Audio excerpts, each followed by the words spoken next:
Welcome to Community Forum, a community service of CAN TV. I'm your host, Juan Carlos Hernandez. United Way has teamed up with various organizations through the Stay in School initiative to help reduce the dropout rate in Chicago and the suburbs. The results speak for themselves. Here to talk about the program, we have Fidel Marquez from ComEd. From United Way, we have Sofia Mendez, and we have Gladys Bejar, a student from at Lakeview High School. Welcome. Thank you. Thank you. Let's start off by talking about, Sofia or Fidel, you can take this question. The inspiration behind the program, how it came to be, and why. Well, ComEd has partnered with United Way over many years. We saw a need at ComEd. Our history has been in working very close with the communities. We definitely see that having strong communities is good for everyone. And what we saw is that our students were facing challenges like never before. We know that dropout rates were high in certain communities. So we met and tried to figure out a way that we can provide some additional assistance to these students in these high-risk communities. So initially this was ComEd's idea and they approached United Way, or how did you work in conjunction? It was kind of one of those things that kind of happened at once. I remember the project manager of my organization coming to me and saying, I have this idea, and talked about it. And I thought it was great. I became the executive sponsor for this program for ComEd, have been for 6 years now. I think this is going on our 7th year. And as you said, the results do speak for themselves. And Sophia, how did United Way become The part involvement? Sure. I mean, we've been partners for the last 50 years. ComEd, Exelon has been our partner for the last 50 years. And so when, like Fidel said, their project manager had this idea, they approached their campaign manager for United Way and said, would United Way be interested in this and helping us collaborate? And knowing that we have the resources to find, the best qualified agencies, we began to work together. And where initially did this program start? What schools or what neighborhoods? And how did you find them, figure that out, say, okay, this is where we'd probably be most effective? Mm-hmm. Sure, like Fidel said, they wanted to ensure that their footprint was where the highest needs were, and that's also one of United Way's missions, to ensure that we bring resources to the communities of most need. And so based on our research and our studies that we had done, we had information around that. And so we had Humboldt Park, Austin, and Bronzeville as those 3 communities of greatest need, where their dropout rate was their graduation rate was at back then at 45%. 45%? Only Graduation. 45% of their students were graduating. Those that entered to those that left with a diploma? Exactly. Wow. Why do you think those communities faced such a dire number of people not graduating? I think there's a variety of socioeconomic challenges that the students face today. What we try to do through the Stay in School initiative was show them an alternative to what they experience in their everyday communities. And really through that Stay in School initiative, working with United Way, working with our community partners, working with the high schools, we were able to put together a program that has obviously worked. It has worked for the students. So Sophia mentioned the 45% graduation rate. For the program year ended in 2012, it was 92% graduation rate for those students that have come through this program. And the program year 2012 ended this past June? No, the results for this past year, they'll be out soon. Okay. But we expect those results to continue with the history that they have had over the last several years. To date, we've had 15,000 students from those 3 communities go through this program. In this program, it's a great program. ComEd Exelon invests $300,000 through this program. We work with the community partners. We have employee volunteers on a Saturday program in which 60 students spend their Saturdays with us. Now, trying to get high school students up at 8:30 in the morning on a Saturday is a challenge, but they learn different skill sets. They get to interact with professionals. They develop a resume. They develop interviewing skills. networking skills. And at the end of this program, there's jobs for 10 of them. 10 of them. 10 of them get selected. They get jobs at ComEd or Exelon, or they get jobs with United Way and the other agencies that are partners with us. Okay, now Gladys, what made you become part of this program, and what's been your experience? Tell me about growing up in your neighborhood, kind of challenges you saw, and then how you became part of this program. Well, in my community, I'm from Hermosa Park, so daily I would see gangbangers, I would see people dropping out, and these were the leaders of my community. They were the people who were, you know, me in the future. So I thought, as a young girl in elementary, I thought that was the way to go. That was what it was. And I got into Stay in School Initiative because of Fernando Moreno, who is Build. He's from Build. And so it made a huge impact in my life. Daily, we were going every Saturday to workshops, and we were learning how to make resumes, how to manage our time wisely, and aside from that, we were also learning life-changing skills. So we were learning not to give up and how important staying in school really is. So I feel like coming from a neighborhood where dropouts are always happening, having this program really helps us. So what time did you have to show up on a Saturday? Like at 8:30. 8:30? Yeah, in the morning. Did you have to take the bus there, or would you get picked up? We would go on the train with our mentor. Mentor. So tell me about that relationship. How does that mentoring program or part of the program work? Well, that's part of our community agencies that we work with. Gladys came in through Build Incorporated. They are a community organization that targets at-risk youths. One of the communities they do target is in Hermosa, where Gladys is from. I happen to be on the board of Build Incorporated, and their whole purpose is really to provide alternatives to a gang lifestyle, if you will, that show them there is a different way, there is a better way, and there's mentors and other counselors that work in Build, and that is how Gladys came in through this program. Okay, and these mentors, they're part of these partner organizations, am I understanding? That's correct, right. And they choose to work with a high school student, or how does that component work? So for example, Build has community school partnerships, and so they're in community schools within Humboldt Park and the Austin community, and then from there, Build Incorporated selects mentors and community specialists that work at the school, and so they provide day-to-day mentorship opportunities for someone like a Gladys. Just checking in, making sure Gladys has his homework done. Is Gladys having any issues at home that Build could help them with? From there, then they built that relationship, and the mentor, the specialist, says, okay, this one student is ready to take on the challenge to come to downtown once a month, like Fidel said, at 8 in the morning. Be responsible enough to schedule it in their calendar, get on the train and be ready to have the mentorship opportunity with one of the Exxon employees, because those Exxon employees, they give up their Saturday to be with these students and help them build on those skills. Wow. So tell us about how those Saturdays or that mentoring part of the program was. Who mentored you, and what were some of the things you learned from this mentor? Well, every Saturday we had different mentors that were leading the discussion, and so they were all really friendly and they're kind, and they just show you that they support you, and if you need help, not to doubt and go to them, because they are there for you. It's just a really heartwarming, it's just a great experience. Tell me about some of the details that make it a great experience. What specifically have you learned that just comes to mind right away? What's the first thing you think about that you say, wow, this I'll be able to carry for the rest of my life? I would say that how important staying in school is. I would say that there's always other ways to things. There's always another route, that you don't need to be in the path that you are meant to, that you are supposed to be because of your zip code or or your neighborhood. That just because everyone else is dropping out doesn't mean you need to too.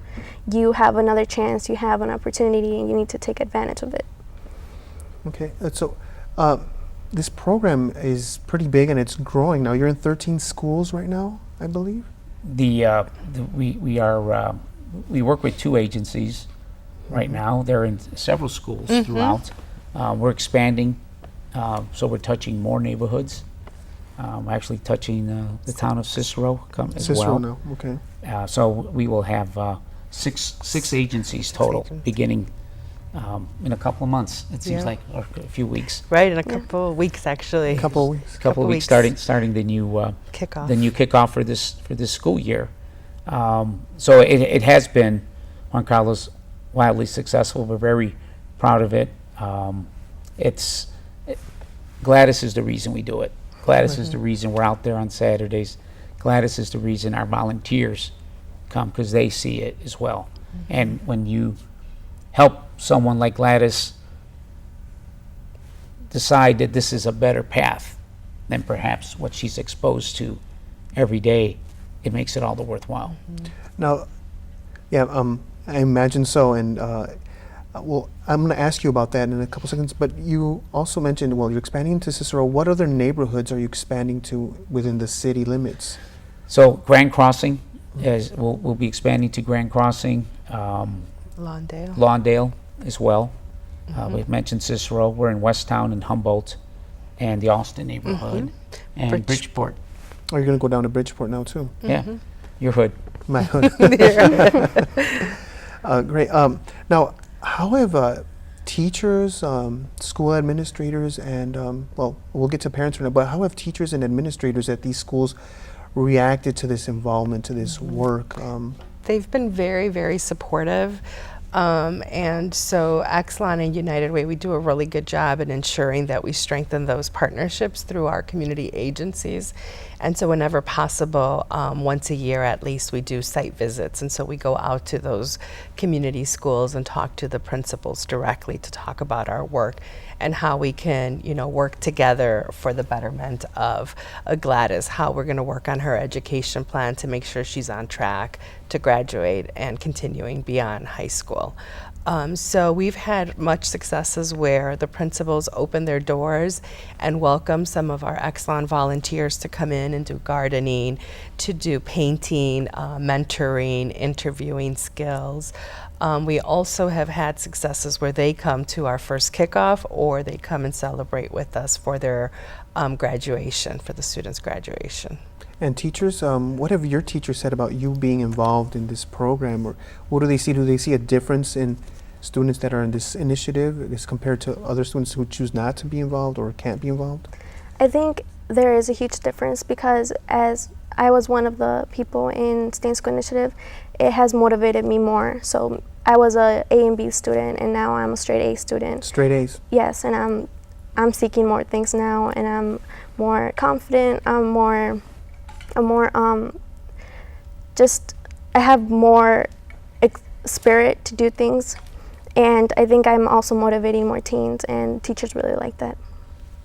Wow, and what about parents? What have your parents said about you becoming part of this program? And I'm sure they talk to their comadres or compadres and about the effect they're seeing this has on your life.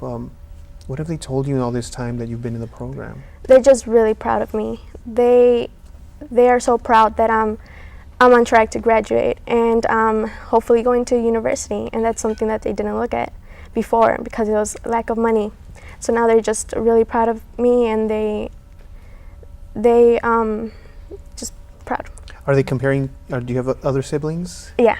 Are they comparing you to them, or are you bringing them on board to this program? Or are they already in the program? I'm the smallest, so The youngest. yeah, I'm the youngest, and they're comparing me, and they're saying how there's other ways to do things, and they're just glad. The parents of these students are very engaged in this whole initiative. We typically will have a night or invite the parents after hours to our Exelon office, and we have some light dinner and then a conversation about this program, about what it means, and how it takes, because this program doesn't work alone, right? It's not ComEd and Exelon alone. United Way, the agencies, Right. the schools, the teachers, the parents. Their parents are critical to this, because we have them for a few hours on a Saturday morning, Right, right. right? So you're making them, because you do have parental workshops, right? Well, we have a dialogue for these for the parents Right. that we engage in, and personally, that's one of my favorite parts. I personally get to talk with the parents one-on-one. Myself being a parent of students from the Chicago Public Schools, and you relate. You talk about your experiences and what it's like. the challenges, Right.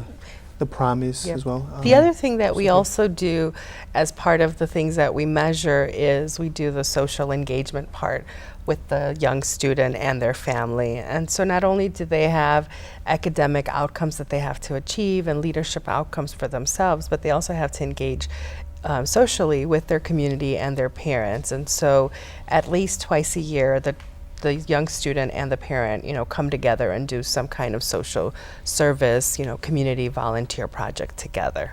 Like what type of? So they would do, for example, in the past, we've done like cleaning in Humboldt Park.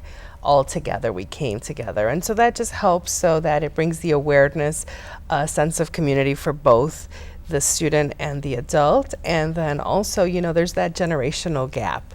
And so this way, parents and students can begin to relate to one another and understand, their desires. And so I remember Gladys interned with us over this summer.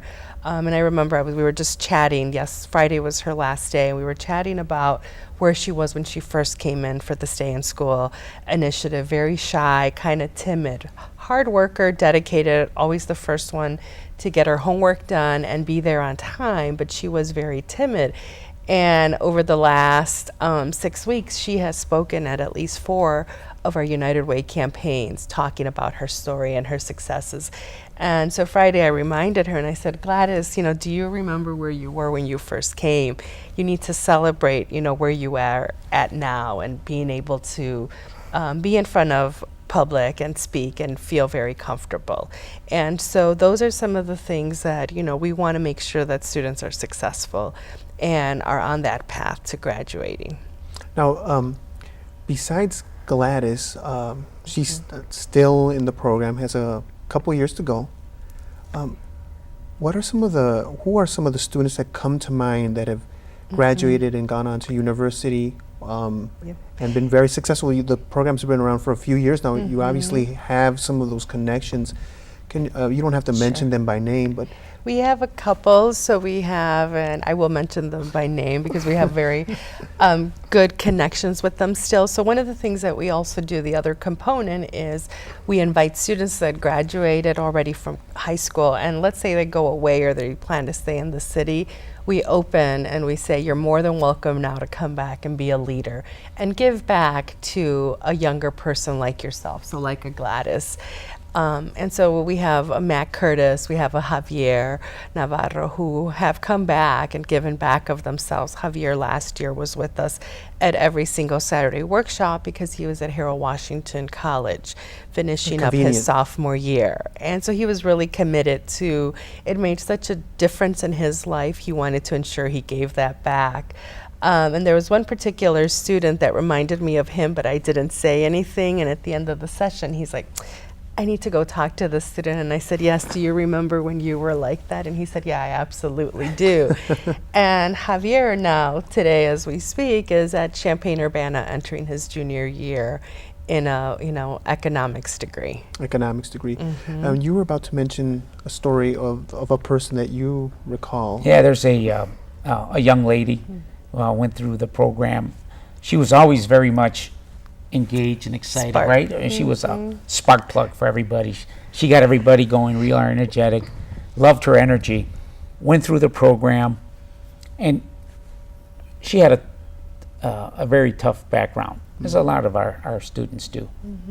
Went on to university, I believe it was Northern Illinois, and has also come back on Saturdays Wow. to give back. Yep. And she challenges the kids, and she can do it in a different way than our employee volunteers can.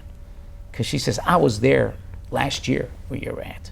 You need to get your butt up. And she could and she could do it in a different way, in a more effective way, sometimes than our professional at Exelon, and who put in their hours. And it's another, it's just another one of those stories. And when they give back, as Sophia had mentioned, it's something else that we measure. Not only do we measure, did they graduate, did they get promoted to the next grade, 85% do. Did they improve in grades, 85% do. But we also measure, are you doing something outside of this? And 72% of the students in this program are given of themselves back to the community in some way. Wow, so it's that identification, right? That of, hey, I was there, I can help you make it through, and look where I am. Exactly. Now, Gladys, tell us about your dreams, your plans, and how they've grown as a part of being part of this initiative. Well, I have to say, before the initiative, I didn't think college was an option, but now I want to go to University of Illinois at Urbana, and I want to be a third grade teacher. I want to help little kids. I want to show them the right path. I want them to know that there's more to life than what they see around them. And I'm just really, really motivated thanks to this program. Wow, and as a part of the expansion plans, how are you identifying these students? I guess you touched on that earlier. I'm very curious as to how that process works. Sure. And so it aligns to the Live United 2020 vision that we have. And so part of our mission is to ensure that 50,000 middle school students enter high school and are ready to succeed. And so this just adds on the value to what we're already doing. It aligns just with what our mission is. So what we did is, in this year, Exelon wanted to expand their footprint. They wanted to touch more communities of need. So we went ahead and we had a grant application that we did back in the beginning of the year. And so from those grants, we went ahead and we looked at the agencies that were also working with high school students.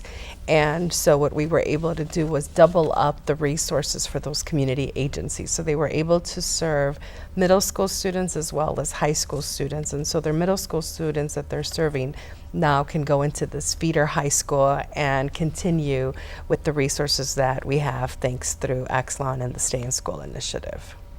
And part of this holistic program, starting in the middle school, how do you start wrapping them up? Because that's what you call it. How do you start wrapping them up in this program? Give me the details of that first engagement, that whole process of first meeting, day 2, and then the months that follow. Sure. And so those types of touches that we do, we couldn't do them without our community partners. And so we fund them, and they're the ones, like I said, are in the community schools, and they have, most likely one classroom within that school, and they're there every day. They have their youth workers, they have their specialists who begin to have those relationships with the teachers, and the teachers can then identify, or the student self-identifies themselves and says, I have issues, and I heard that in classroom 1 something, I can get help. Or the teacher says, you know what, little Johnny needs help. Let me talk to the youth worker. And that's how that relationship starts. And then it's one-on-one conversations, assessing the need, seeing what that young person needs. Perhaps, their experience after school is not one that is suited for them to be able to have even a homework, space to do, to study. And so those types of assessments are done through our community partners, and then the resources are brought to that family. And so it is holistic. We don't just look at Gladys, the community agency, would look at Gladys plus her family. You know, is mom and dad, are they able to work? Do they need additional resources? You know, do they live in a space that is, you know, viable for them to stay in? So there's all these wraparound services that we provide through our income, education, and health issue areas.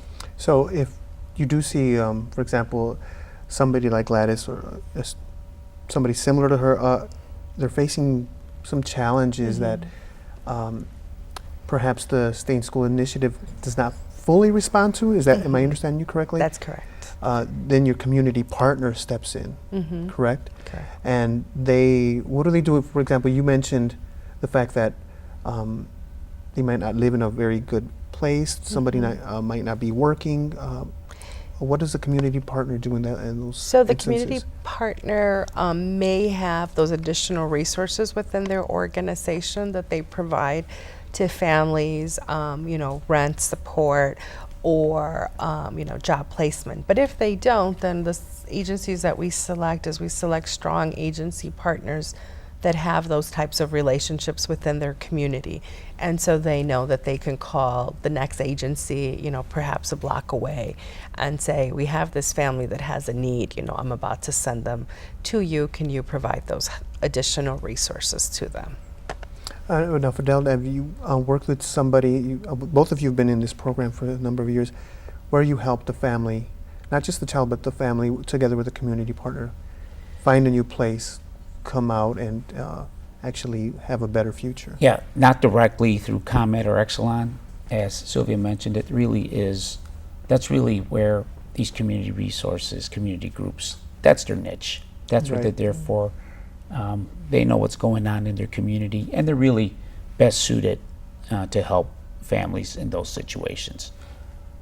What Exelon ComEd do is work with United Way, you know, through our employee campaign in raising awareness of the community needs and raising the funding to help support some of this. Because really, without financial support, it's tough for the communities, organizations to deliver these critical services. Right. Often it's, I think what I'm understanding from our conversation here is not working in isolation, right? ComEd coming together with United Way, other community partners, families coming together and actually working all in conjunction to get students out. Without sounding cliche, it does take a village, doesn't it? Right. It does. It may be a cliche, but a lot of cliches are true.